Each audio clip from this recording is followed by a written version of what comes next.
I'm Sophie, I'm the president of MTW. I'm Emily, I'm the president of FreshBlood. I'm Madeline, I'm the productions manager at FreshBlood. And I'm Emily, the productions manager of MTW. Thank you all for coming to watch this YouTube premiere of the Scratch Night. We're super excited about this collaboration event this evening. We've got some excellent acts lined up and we can't wait to watch them all together. So as is traditional for some of our Scratch Nights, some of our writers will be wanting feedback.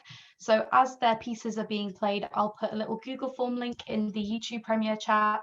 It'll just take 5 minutes and we'd really love to hear your opinions on some of these pieces. And without further ado, first up we have Ellie Styles' piece. It's a scene and a song accompanied by some lovely visuals. It's called Pandora and it's performed by Rosie, Ali and Aurora.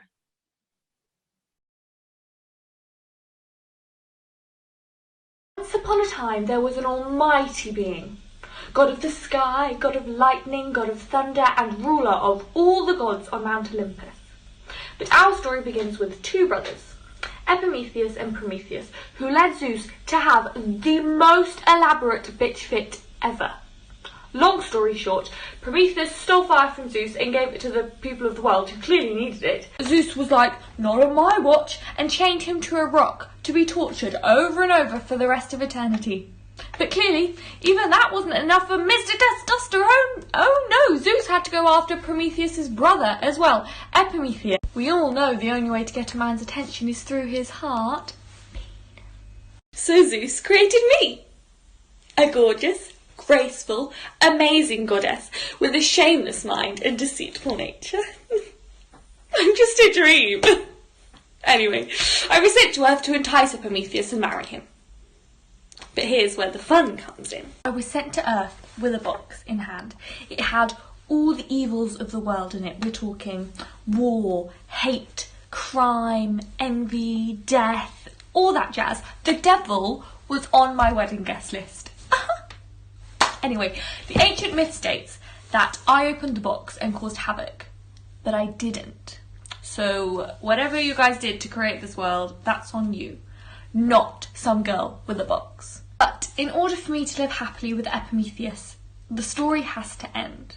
The box has to be opened. So your fate rests on the shoulders of a teenage girl. But don't panic. I've got this. She won't be like the rest. It has to be done right. Right on cue.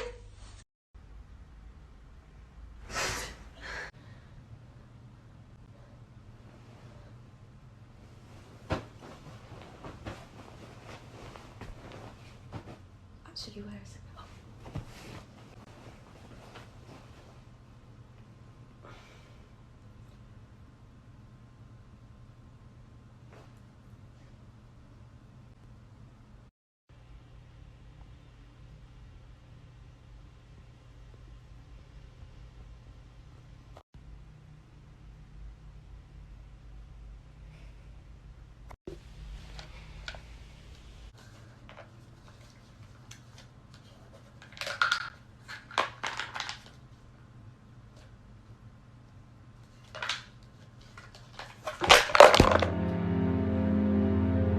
I'm not going to be able to shut up, am I? Night after night, I hear them speak to me. Whispers of the past, beg to set them free. Save me from myself, resist the urge to know. Lifting up the lid to see what's from below. Help me please, there's a devil on my shoulder. Could it be my heart is growing colder? I'm needing hell in a new direction. I'm the one to help them lead the way.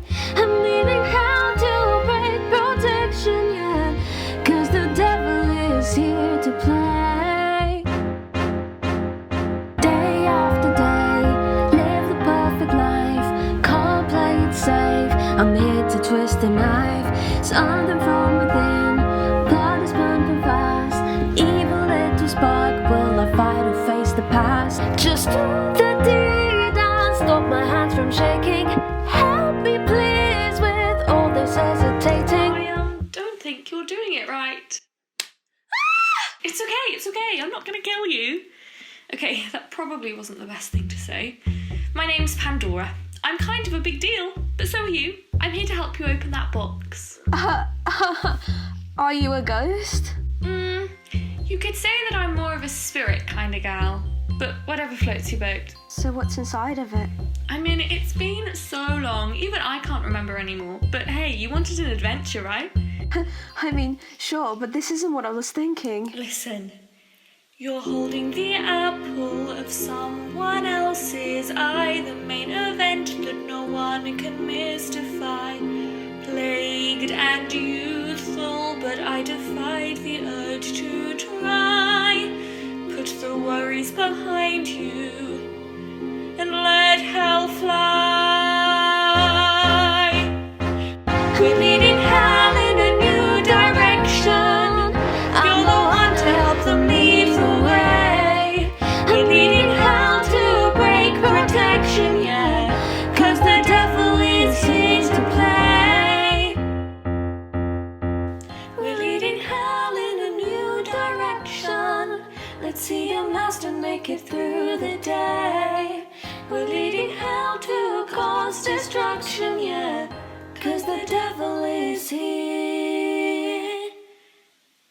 'Cause the devil is here to play.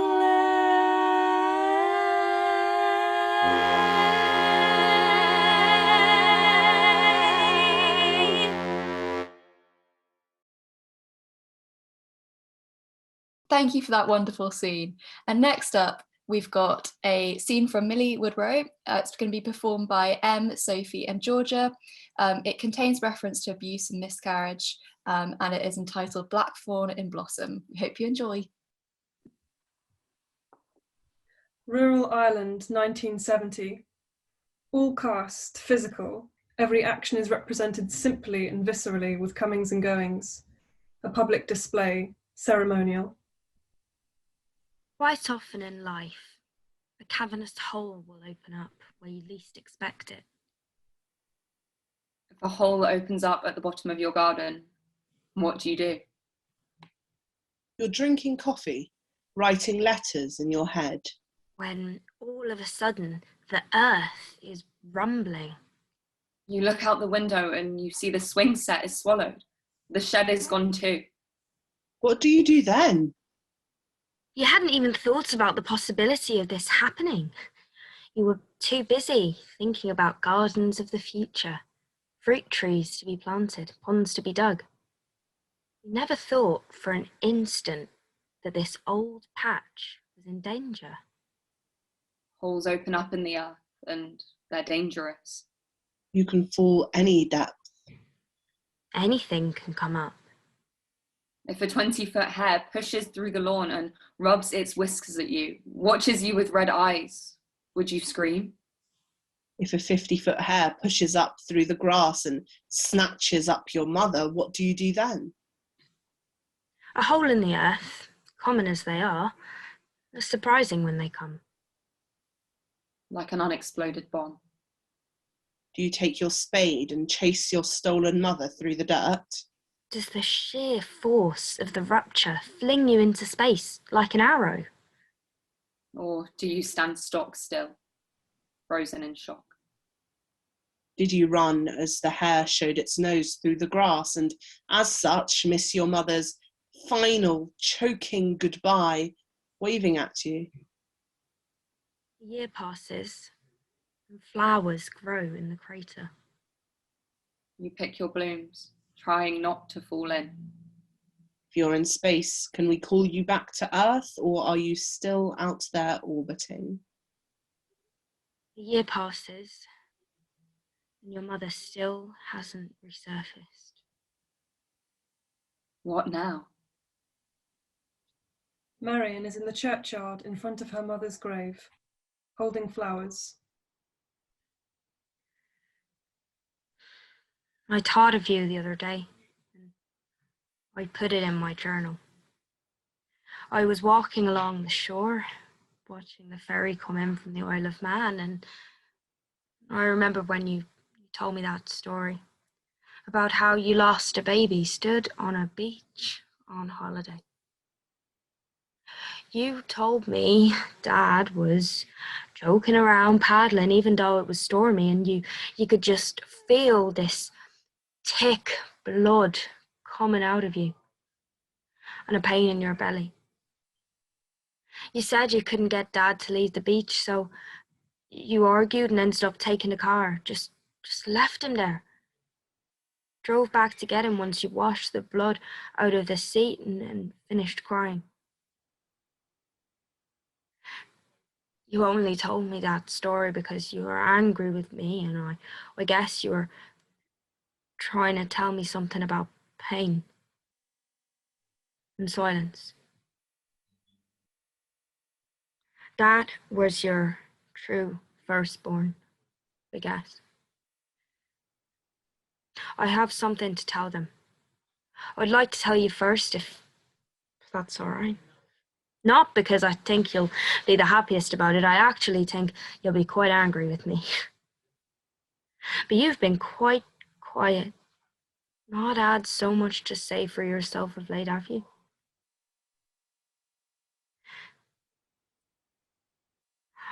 I'm pregnant. 3 months. This is where you'd give me a good slap, I think. I'm not sad you won't meet her. It's a girl. A matchlight in the dark. Your mother is gone. Yes, and the cavern is deep. Space is wide and lonely, but all of a sudden there's a light. Hope. Choir practice is finished. Abigail is sat in the churchyard. Margot, her new neighbour, follows her. Abigail, will they let me back, do you think? Will I be accepted? It doesn't work like that. You can come whenever you like. What? Even if you're tone deaf? It's a choir, not stage school. You thought I did pretty good though, right? You're certainly very confident. Well, Mary bitch missed to you too. I meant it. You're very confident. You glowed. If they say anything about me, you'll let me know, won't you? Even if it's horrible. Sure, if you like. I did stage school at home, you know. I can't believe this is the closest thing to it here. Damn. You're a long drive from anything better. That goes for everything here, doesn't it? Whereabouts are you from? Whereabouts in America, I mean. New York. I thought everyone knew. My accent could have told you that. You lose it. You lose it when you sing. You sounded Irish. Well, I'm both. I can pick and choose which I like best. Your dad, is he the American one then? Yeah, that's right. Mom's from Belfast, but we've lived all over. What about you folks? Your mom's away at work too, right? Who told you that? No one. I just figured. I didn't put my foot in something. No. She works in London. Oh, London. She's not a journalist, is she? A journalist, yeah. Do you want to go somewhere now? Where? Anywhere. We could get a bus. To where? Anywhere. I can't anyway, my sister's home. London with your mom? Does she come over often, or do you visit her? No, she moved to Liverpool. We haven't been. You two don't get along? We get along fine. So what? You get seasick? Can't afford a plane ticket? I don't like England. I'm happy here. Fat lot of fun you seem to be having. Oh, what about the guys from St. Joseph's? Do you hang out with them? No, but I can point you in the direction of the girls that do. Are you a virgin? Why would you ask me that? You sound like one. It just changes what kind of stories I tell you. I have to go. I'll see you tomorrow. Marion and Abigail are sat in the churchyard. Do you think Mom can see this? Oh, I don't know. Sorry. I'm thinking. I don't think she can. No. Me neither, actually. Why? I just don't think she'd be able to watch us without making corrections, you know? Even if she could see us, she'd have to look away. I'd like her advice just about now. Her advice was always pretty predictable. I'll channel it for you. It's not the same. It's not the advice so much. It's the confirmation. No, it's... I'm telling you, it's the confirmation. You're wrong. Honestly, I think she still sees me. I feel her watch him when I'm clothes shopping. When I sit down to eat, sometimes it's like she's talking through me. That's not how I feel. You'll realise one day. You don't know that. I wish you'd stop treating me like you can see straight through me. You can't. When people go through abuse like we did, Abs, it changes you in ways you can't explain. I'm trying to help you explain. Is that Mummy's ring?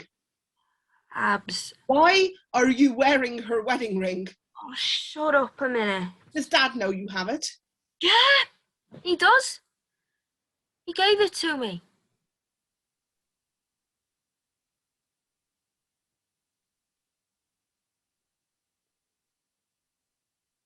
Did Mummy hit you? Didn't she? She never hit me. There are other types of violence. Give me the ring. Abs, I can't. You shouldn't be wearing it. It's wrong. Wrong for a slut. Stunned, Marion hands it over. My mummy wasn't abusive. I'm sorry. Stop telling people she was. Perhaps you knew I'd kill you if you did. The hole in your life is gaping, like a light, a winter sun. Your mother's song is picked up and sung. Fought it. You tried to wash the light from your eyes. But like it or not, your hands were made for rabbit skinning. The blackthorn comes back into blossom.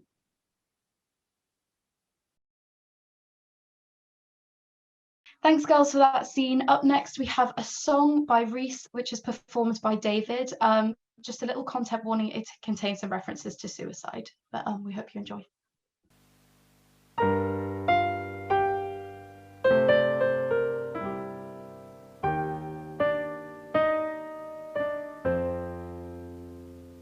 It's Christmas Eve, but bells aren't ringing.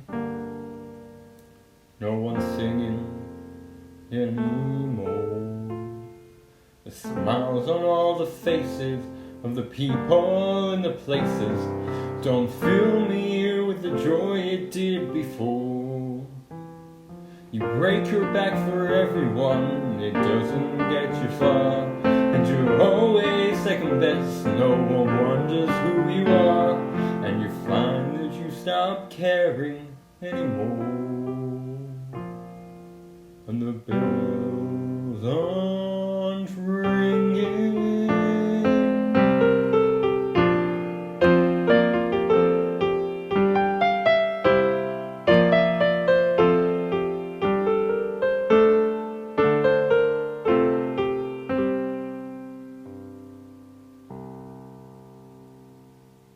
You go through life just knowing, also certain what you do, but all it takes is one or two mistakes and then you're through.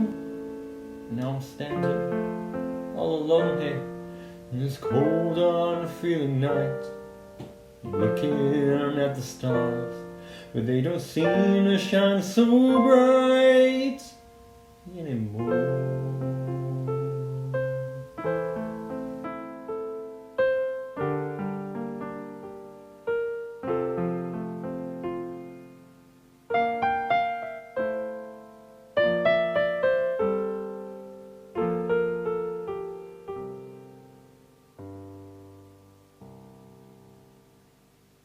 It's Christmas Eve, but bells are ringing, and I'm barely still alive. My joy and hope are gone. I've no reason to go on to survive. You try, but life just puts you down, and nothing's ever fair. And you find yourself just sinking even more into despair. Now I'm dreaming of a world in which I wasn't even there. And the bells aren't ringing.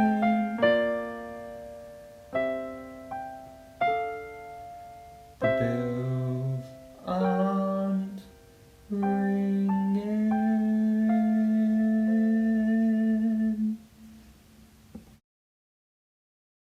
Thank you, Reese and David, for that. Next up, we have a poem by Alicia entitled Gabriel, performed by Jasmine. It's a very moving piece and it contains references to child abuse and torture. A failure at all levels. Tiny boys slip through the cracks and they repeat. Repent. Gabriel Fernandez. Stuffed in. Slit of light like a finger. Accusing. Look out! See, they're playing house now. Skull crunch like Rice Krispies. Burnt spoon. Swell. Eat it! Well, happy Mother's Day. Baby. Baby, your face is a watercolor. Is it meant to bleed, miss? Flesh pools in your stomach. And now there's bile in my throat.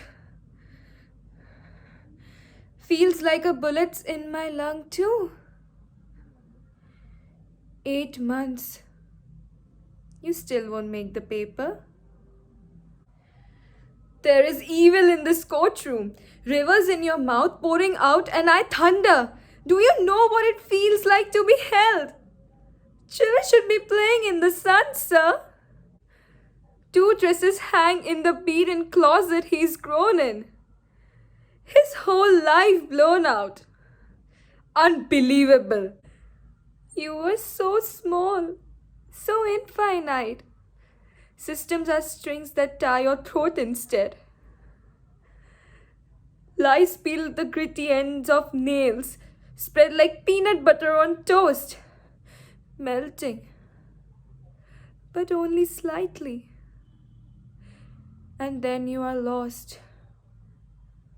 Like keys in a sofa, but with the lights off. You were a person, an angel almost. Angry things made you kind. I'm sorry. I'll wish for your birthday tonight. Thank you very much, Alicia. Next up, we have our very own MTW Prez, Sophie Holmes, doing a song that she's written and she's going to perform it herself. A disclaimer, I'm not very good at guitar, so it has about 3 chords in it and I can't play any of them. But I hope you enjoy.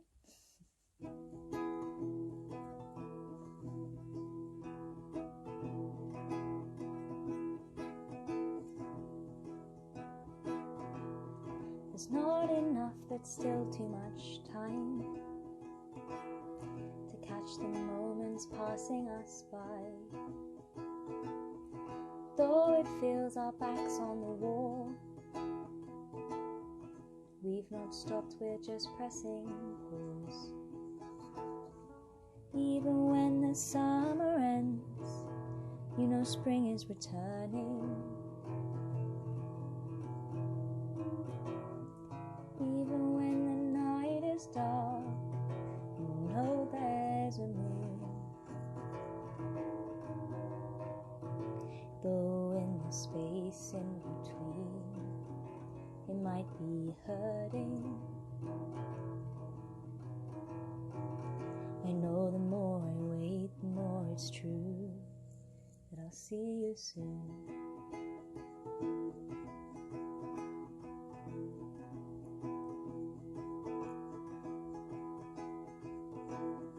While you're gone, the world still exists,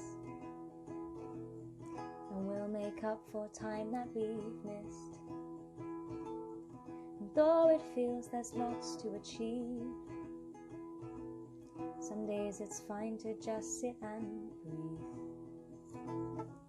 Even when the tide is out, you know that it's rising. Even when the clouds are grey, the sky is still blue. Though I know it's painful right now, I'll keep reminding. You know the more you wait, the more it's true that I'll see you soon.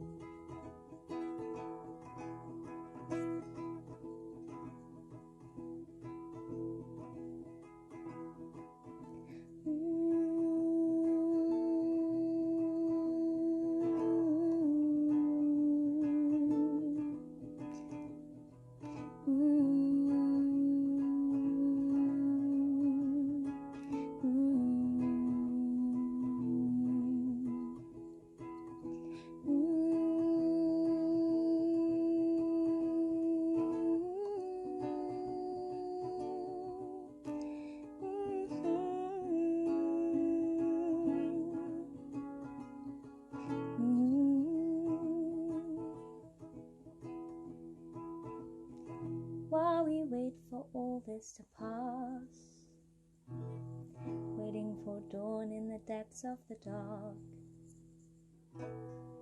If you're feeling less than okay, tomorrow is another day. All the waves return to the sea, even ones that are breaking.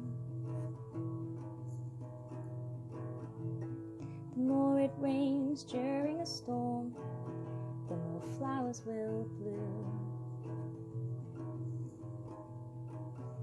Even with all this in mind, my heart is aching.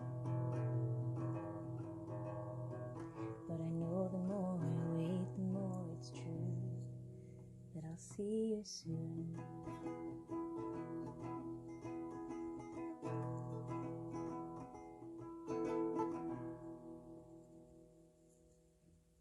Thank you so much for that, Sophie. And finally, we've got a scene written by Lucy. It's called Shooting Star and will be performed by Lucy, Zuzu and Eloise.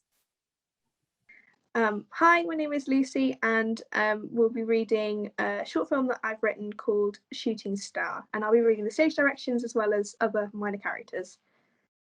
Hi, I'm Zuzu and I'll be reading as Nat. Hi, I'm Eloise and I'll be reading as Lauren. Brilliant. Okay, we fade in on a hotel kitchen in the evening. A busy industrial kitchen of a high-end hotel, multiple chefs plating up, meat sizzling on the grill, steam pouring out of the dishwasher. A group of waiters dressed in smart blacks push through the double doors from the venue.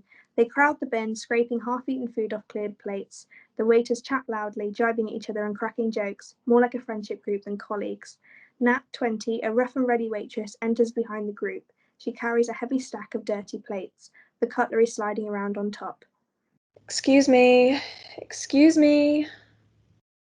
A gap opens up. Nat lunges forward, catching the arm of another waiter. The cutlery on top of her plates goes clattering into the bin. The other waiters snigger. Exterior of wedding venue continuous. The golf buggy shed.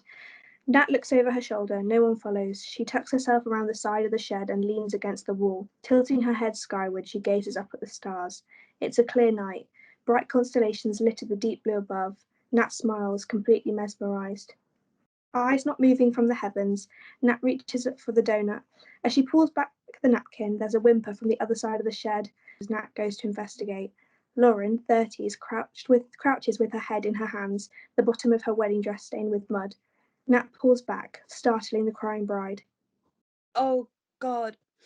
Oh my god, I'm so sorry. She scrambles to her feet, wiping her face with the back of her hand. Are you okay? Sorry, I'm fine, really. I'll go. I'll go. You sure? Sorry. I know we're not meant to be on the grass. Wait, hold on a sec. I'm not here to kick you out. Lauren pushes past Nat, her skirts catching on the iron boot scraper. She stumbles backwards, grabbing onto Nat for balance. The fabric tears, making a huge slit up the dress.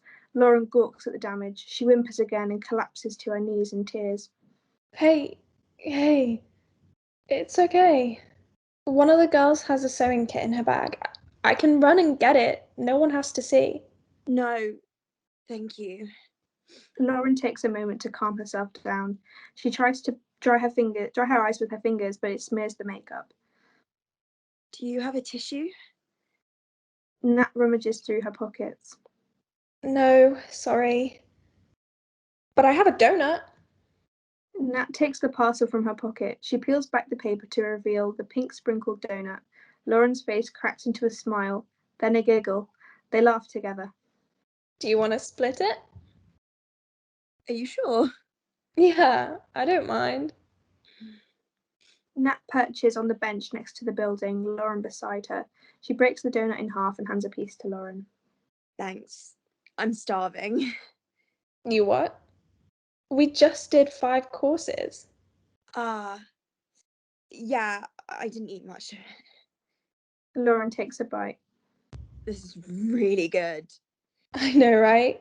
Someone had these a couple of weeks ago, and when I saw them today, I knew I had to swipe one.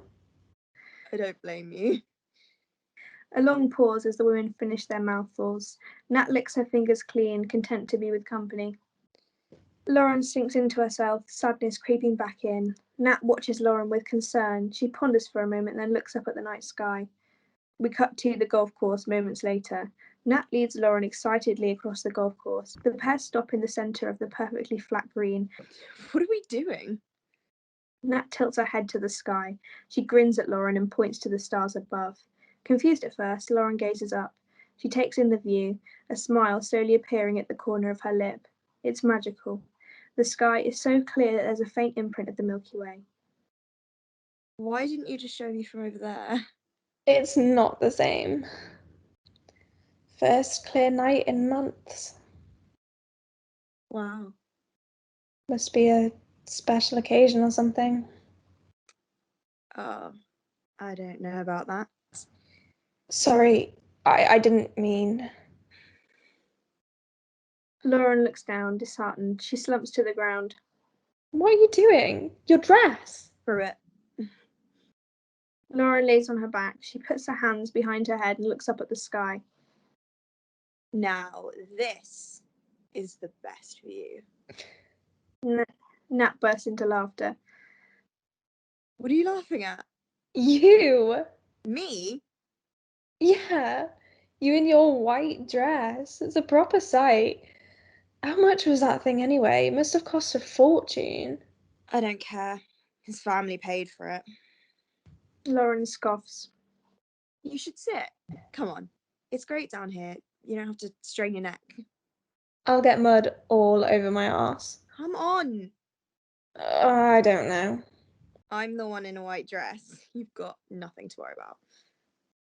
All right. Nat joins Lauren on the grass, both grinning like children. She looks upwards, her eyes bright. Better, right? Yeah. Shame they don't show you this on the venue tour. It makes the reception room look like crap. Do you know any constellations? A few. What's that? That's not really anything, but if you look here, there's Gemini, and can you see those just above us? Those 4 there. That's the Big Dipper. Wow. Yeah. Constellations are pretty, but my favorite thing to do is look for the planets. You can see them without a telescope? Yeah. See that star which looks sort of orange? Well, that's Venus. And just to the left, that's Mars. Lauren is in awe. Nat watches Lauren's face, quietly overjoyed by her reaction. I didn't know the sky could be so beautiful. Makes you feel like... Like what? What were you going to say? I was just going to say, well, it's sort of a bleak thought really, but looking at all those stars so far away just makes you feel so small, so alone. Oh, God, I'm sorry. That was a silly thing to say. No, it wasn't. Oh. It's kind of poetic, actually. I don't know how anyone can look up there and not feel something. What do you feel? I don't know. There must be something that brings you out here. It's pretty. Can't deny that. Lauren glances at Nat, nudging her to say more. All right. For me, I guess it's the opposite. It reminds you that we're just one planet in a sea of others, and knowing that even 1 billion miles away, there could be someone else sitting like we are, looking at the stars. I don't know. It just makes you think, really. How alone can you actually be? Lauren stares upwards, suddenly emotional. She nods to herself until a tear appears in her eye. How alone can you actually be? Nat slowly looks to Lauren, gently taking her hand. My husband's cheating on me, and everyone knew. Lauren breathes out heavily, like a weight has been taken off her shoulders. The women lay in silence for a long time, comforted by each other. Eventually, Lauren turns her head to the side, looking at Nat. I don't know your name. Oh, right. It's Nat. Hi, Nat. I'm Lauren. Hi, Lauren. Lauren looks back to the sky. Thank you for being my friend, Nat. Nat smiles to herself, a lump in her throat. Suddenly, a shooting star flies across the night sky. Nat gasps excitedly, turning to Lauren with a big grin on her face. Did you see? Did you see it? Yes. Oh my God. Wow. Quick, you have to make a wish. Is that really a thing? Just do it. The women close their eyes tight. Lauren's hand finds Nat's again and squeezes it. This is off screen. I swear I've seen her go for her break in the buggy shed. What a weirdo. 2 waiters walk towards the golf buggy shed holding up their phone flashlights. What's happening? I'm sorry. It was nice meeting you, Lauren. She walks towards her colleagues, brushing the mud off her clothes. Nat's smile disappears from her face, her eyes going dead. Wait, Nat. Wait. Nat stops. I have your coat. Nat turns to Lauren. They lock eyes. A deep, unspoken connection freezes both to the spot. Lauren extends the coat to Nat. What did you wish for? Fade out.